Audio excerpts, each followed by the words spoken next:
Hello dear student, তোমাদেরকে স্বাগত জানাই আর্টস একাডেমি ডব্লিউবি চ্যানেলে। আজকের ভিডিওতে আমরা আলোচনা করব মাধ্যমিক 2026 প্লাস ক্লাস 10-এর টেস্ট এক্সামেও তোমাদের কাজে লাগবে শঙ্খ ঘোষের লেখা আয় আরও বেঁধে বেঁধে থাকি কবিতার খুবই ইম্পর্টেন্ট এমসিকিউ নিয়ে আজকে আমরা ভিডিওতে আলোচনা করব। তো চলো এমসিকিউগুলো দেখে নিই, আর এই এমসিকিউয়ের পিডিএফটা আমি তোমাদেরকে দিয়ে দেবো। কীভাবে পিডিএফটা পাবে ভিডিওটা শেষ পর্যন্ত দেখো, জেনে যাবে। তো চলো শুরু করি। 1 নাম্বার, আয় আরও বেঁধে বেঁধে থাকি কবিতাটি কবির কোন কাব্যগ্রন্থের অন্তর্গত? জলই পাষাণ হয়ে আছে। পায়ে হিমানির বাঁধ, হিমানি শব্দের আক্ষরিক অর্থ তুষার। আমাদের পথ নেই, পথ শব্দটি কবিতায় ব্যবহৃত হয়েছে 2 বার।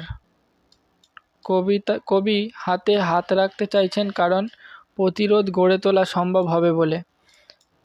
আয় আরও বেঁধে বেঁধে থাকি বাক্যাংশটি কবিতায় কবার ব্যবহৃত হয়েছে? 2 বার। ছড়ানো রয়েছে কাছে দূরে ছড়ানো রয়েছে আমাদের শিশুদের সব। এটা আমাদের ডান পাশে ধস আর বাম পাশে ছিল হিমানির বাঁধ। 8 নম্বর প্রশ্ন, আমাদের শিশুদের সব ছড়ানো রয়েছে কাছে দূরে। হয়তো বেঁচে আছে, কার বেঁচে থাকার কথা বলা হয়েছে? পৃথিবীর। অনুরূপ বা অথবা দিয়ে আসতে পারে। হয়তো মরে গেছে, কার কথা বলা হয়েছে? এটিও পৃথিবীর। কবিতায় কবি কিভাবে আরও বেঁচে থাকার কথা বলেছেন? বেঁধে বেঁধে। বেঁধে বেঁধে কথাটির অর্থ হলো সংঘবদ্ধভাবে থাকা। আমাদের কথা কে বা জানে? আমরা হলো অসহায় মানুষ।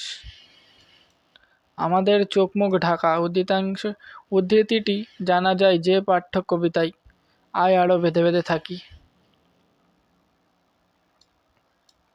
আমাদের পায়ে রয়েছে হিমানির বাঁধ, আমাদের মাথায় আছে বোমারু বিমান।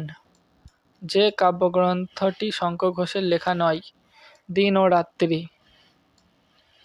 আমাদের যে ইতিহাস তা চোখ মুখ ঢাকা। আয় আরও বেঁধে বেঁধে থাকি একথা বলার কারণ কি? কারণ আমাদের পথ নেই আর। আয় আরও বেঁধে বেঁধে থাকি কবিতায় কোন বক্তব্য প্রকাশিত? বিপন্ন অস্তিত্ব। আয় আরও বেঁধে বেঁধে থাকি কবিতায় কবিরা রাখার কথা বলেছেন হাতে হাত। শঙ্খ ঘোষের প্রকৃত নাম চিত্তপ্রিয় ঘোষ। তবু তো একজন আছি বাকি, কজন? তবু তো কজন আছি বাকি, কজন বলতে বোঝায় আদর্শ সামাজিক মানুষ। আয় আরও বেঁধে বেঁধে থাকি কবিতায় কবি বেঁধে বেঁধে থাকার আহ্বান জানিয়েছেন দেশের অসহায় দরিদ্র ও বঞ্চিত মানুষের প্রতি। আমরা ফিরেছি দৌড়ে দৌড়ে।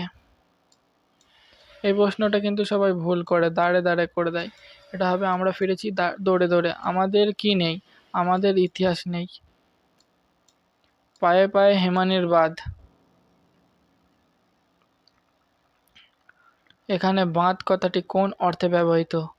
বাঁধা। আমাদের ঘর গেছে উড়ে। কিসের দ্বারা উড়ে গেছে? বোমারুর দ্বারা।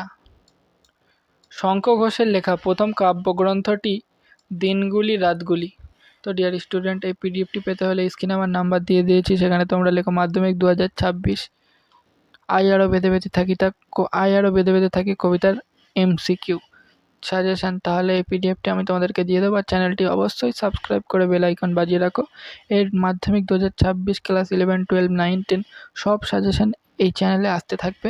তার জন্য তোমরা চ্যানেলটি অবশ্যই সাবস্ক্রাইব করে বেল আইকনটি বাজিয়ে রাখো, যাতে তোমরা নোটিফিকেশান মিস না করো।